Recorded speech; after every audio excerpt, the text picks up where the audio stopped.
Hello hi नमस्कार। वक्त हो चला है जागरण खबरनामा सुनने का। आज तारीख है 30 मई की और दिन है मंगलवार का। चलिए आपको बताते हैं आज दिन भर की तमाम बड़ी खबरें, लेकिन उससे पहले एक नजर सुर्खियों पर। 26/11 हमले के आतंकी की पाकिस्तानी जेल में मौत। लश्कर-ए-तैयबा का मेंबर था अब्दुल सलाम भुट्टावी। सीडीएस बोले मणिपुर हिंसा जातीय संघर्ष, उग्रवाद नहीं। सीएम ने उपद्रवियों को मिलिटेंट बताया था। दिल्ली शराब नीति केस में सिसोदिया की जमानत याचिका खारिज। हाईकोर्ट ने कहा वो गवाहों को प्रभावित कर सकते हैं। हिमाचल को मोदी सरकार ने दिए झटके। लोन सीमा 5500 करोड़ घटाई। एनपीए की मैचिंग ग्रांट बंद। चीन ने अमेरिका से बातचीत बंद की। डिफेंस सेक्रेटरी से मुलाकात के न्योते को ठुकराया।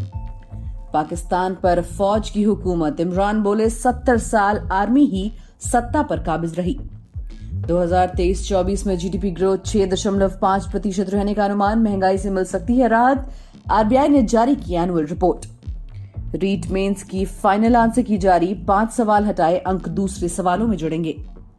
इम्तियाज अली की फिल्म चमकीला का teaser out. Late Punjabi singer Amar Singh Chamkila की जिंदगी पर बेस्ड है फिल्म। आईपीएल जीतकर धोनी बोले आज रिटायरमेंट का ऐलान आसान होता, अगली बार के लिए कड़ी मेहनत मुश्किल। अब खबरें विस्तार से। 2008 में मुंबई में हुए आतंकी हमलों की प्लानिंग में शामिल अब्दुल सलाम भुट्टावी की पाकिस्तान की जेल में हार्ट अटैक से मौत हो गई। वो पंजाब प्रांत के शेखपुरा जेल में टेरर फंडिंग के मामले में सजा काट रहा था। 2020 में उसे लश्कर-ए-तैयबा के सरगना हाफिज सईद के बहनोई अब्दुल रहमान मक्की के साथ 16.5 साल की कैद की सजा सुनाई गई थी। भारत की इंटेलिजेंस एजेंसियों ने भी भुट्टावी की मौत की पुष्टि की है। 2011 में अमेरिका की ट्रेजरी विभाग ने भी भुट्टावी पर आतंकी हमलों के लिए फंड जुटाने और आतंकियों की भर्ती करने के आरोप लगाते हुए उस पर पाबंदियां लगा दी थी।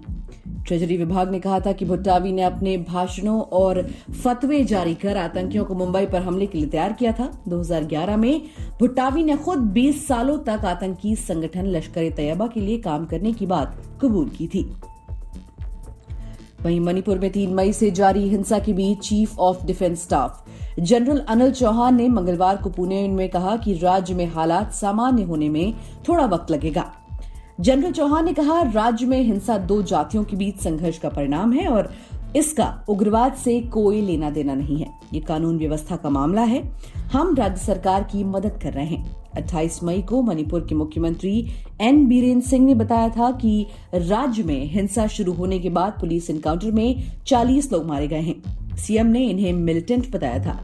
मुख्यमंत्री ने कहा था कि हिंसा में शामिल मिलिटेंट आम नागरिकों के खिलाफ M16 और AK-47 असॉल्ट राइफलों और स्नाइपर गन का इस्तेमाल कर रहे हैं। इधर ओलंपिक पद विजेता मीराबाई चानू सहित मणिपुर की 11 खेल हस्तियों ने गृह मंत्री अमित शाह को पत्र लिखकर राज्य में चल रहे संकट का समाधान खोजने का आग्रह किया है। वहीं दिल्ली हाईकोर्ट ने शराब नीति केस में मंगलवार को मनीष सिसोदिया की जमानत याचिका खारिज कर दी। सीबीआई के भ्रष्टाचार मामले में कोर्ट ने सुनवाई करते हुए कहा कि सिसोदिया एक पावरफुल इंसान है और वो बाहर आएंगे तो गवाहों को प्रभावित कर सकते हैं। हाईकोर्ट के फैसले के खिलाफ अब सिसोदिया सुप्रीम कोर्ट में अपील करेंगे। हाईकोर्ट में सुनवाई के दौरान जस्टिस दिनेश शर्मा ने कहा सिसोदिया पर आरोप है कि दिल्ली की शराब नीति साउथ ग्रुप के इशारे पर उन्हें अनुचित लाभ देने के इरादे से बनाई गई थी। ये बेहद गंभीर मामला है। कोर्ट ने कहा कि सिसोदिया एक प्रभावशाली व्यक्ति हैं और जमानत की पर रिहा होने पर गवाहों को प्रभावित किए जाने की संभावना से इनकार नहीं किया जा सकता है। वहीं अरसे से कर्ज लेकर घी पी रही हिमाचल सरकार को केंद्र की मोदी सरकार ने जोर का झटका दिया है। केंद्र ने सत्ता परिवर्तन के 6 महीने के अंदर ही हिमाचल की कर्ज लेने की सीमा को घटा दिया है। बीते साल जब राज्य में जयराम ठाकुर के नेतृत्व में भाजपा की सरकार थी तब हिमाचल को 14,500 करोड़ रुपए सालाना का लोन लेने की छूट थी। हिमाचल में भाजपा की सत्ता से बाहर होने और कांग्रेस के काबिज होने के बाद मोदी सरकार ने लोन लेने की सीमा में 5,500 करोड़ रुपए की कटौती की है। यानी 2023 और 24 में सुक्खू सरकार 9,000 करोड़ रुपए का ही कर्ज ले पाएगी। इससे 76,000 करोड़ से भी ज्यादा के कर्ज में डूब चुकी हिमाचल सरकार की आर्थिक सेहत बिगड़ना तय माना जा रहा है। इसे लेकर कैग भी हिमाचल को पहले ही चेता चुका है। वहीं चीन की सरकार ने अमेरिका के डिफेंस सेक्रेटरी लॉयड ऑस्टिन के मुलाकात के न्योते को ठुकरा दिया है। पेंटागन ने सोमवार को इसकी जानकारी दी। अमेरिका ने चीन के डिफेंस सेक्रेटरी ली शांगफू को इस हफ्ते सिंगापुर में मुलाकात करने के लिए बुलाया था। रिपोर्ट्स के मुताबिक चीन फरवरी में जासूसी गुब्बारे पर हुए विवाद के बाद से ही अमेरिका से बात नहीं कर रहा है। पेंटागन के प्रवक्ता ब्रिगेडियर जनरल पैट राइडर ने कहा कि चीन के मिलिट्री डायलॉग में हिस्सा नहीं लेने के बावजूद हमारी चीनी सेना ने बातचीत करने की कोशिश जारी रहेगी। वहीं पाकिस्तान के पूर्व प्रधानमंत्री इमरान खान ने आरोप लगाया है कि मुल्क की हुकूमत फौज के हाथ में ही होती है।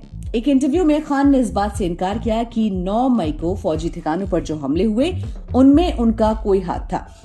खान के मुताबिक पाकिस्तान में सरकार कोई भी हो, ये सच्चाई है कि फौज किसी न किसी तरह पावर कंट्रोल करती है। 9 मई 2023 को इमरान खान को 60 अरब रुपए के अल कादिर ट्रस्ट घोटाले में गिरफ्तार किया गया था। इसके बाद इमरान समर्थकों ने आर्मी से जुड़े कई ठिकाने तक जला दिए थे। हिंसा में 8 लोगों की मौत हुई थी। इमरान का दावा था कि पुलिस फायरिंग में 25 लोगों की मौत हुई थी। वहीं रिजर्व बैंक ऑफ इंडिया यानी आरबीआई ने 30 मई को अपनी एनुअल रिपोर्ट जारी की है। इस रिपोर्ट के मुताबिक आरबीआई ने वित्त वर्ष 2023-24 में जीडीपी ग्रोथ 6.5% रहने के अनुमान को बरकरार रखा है। अपनी एनुअल रिपोर्ट में आरबीआई ने कहा कि देश में महंगाई का खतरा कम हुआ है। 2023-24 में महंगाई का अनुमान 5.2% पर बरकरार रखा है। रिपोर्ट के मुताबिक अगर इस साल देश में सामान्य मानसून रहता है और अगर अल नीनो घटना नहीं होती है तो 2023-24 में महंगाई से राहत मिलने की उम्मीद है।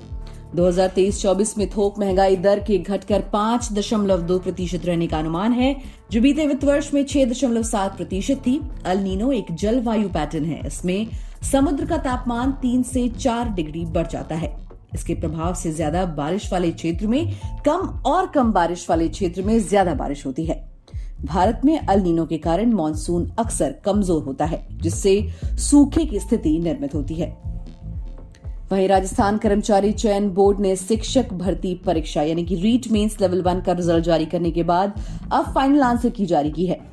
इसमें बोर्ड ने 5 सवालों को डिलीट किया है। ऐसे में डिलीट किए गए सवालों के अंक को दूसरे अंकों में जोड़ दिया जाएगा। इसका फायदा परीक्षा में शामिल होने वाले सभी अभ्यर्थियों को मिलेगा। इसके साथ ही कर्मचारी चयन बोर्ड ने लेवल 1 के 21,000 पदों के लिए शॉर्टलिस्ट किए गए 71,576 अभ्यर्थियों की लिस्ट शिक्षा विभाग को दी है। इनमें 38,280 कैंडिडेट्स नॉन टीएसपी क्षेत्र से हैं, वहीं 3,266 कैंडिडेट्स टीएसपी क्षेत्र से हैं। ऐसे में जब जून महीने में ही डॉक्यूमेंट वेरिफिकेशन की प्रक्रिया शुरू होने की पूरी संभावना है। मनोरंजन जगत की बात करें तो परिणीति चोपड़ा और दिलजीत दोसांझ की अपकमिंग फिल्म चमकीला का टीजर रिलीज हो गया है। फिल्म की कहानी पंजाबी सिंगर अमर सिंह चमकीला की जिंदगी पर बेस्ड है। इम्तियाज अली फिल्म के डायरेक्टर हैं। जल्द ही नेटफ्लिक्स पर यह फिल्म देखने को मिलेगी। टीजर की शुरुआत में भीड़ के बीच स्टेज पर अनाउंसमेंट होती है, जवान दिलों की मुस्कान और बुजुर्गों की शान। इसके बाद अमर सिंह चमकीला का रोल कर रहे दिलजीत एक तारा लेकर स्टेज पर आते हैं। खेल जगत की बात करें तो महेंद्र सिंह धोनी की कप्तानी में चेन्नई सुपर किंग्स ने 5वीं बार आईपीएल खिताब जीता है। इस जीत के बाद 41 साल के धोनी ने संन्यास लेने की अटकलों पर फिलहाल दरकिनार कर दिया। उन्होंने कहा, सीएसके के फैंस से मुझे जितना प्यार मिला है उनके लिए एक और सीजन खेलने का तोहफा होगा। फाइनल में हार के बाद गुजरात टाइटंस के कप्तान हार्दिक पांड्या ने धोनी को लेकर कहा, मैं उनके लिए बहुत खुश हूं, उनके लिए किस्मत ने ऐसा लिखा था। इसी के साथ आज के लिए फिलहाल इतना ही। देश और दुनिया की बाकी खबरों को जानने के लिए सुनते रहिए जागरण खबरनामा।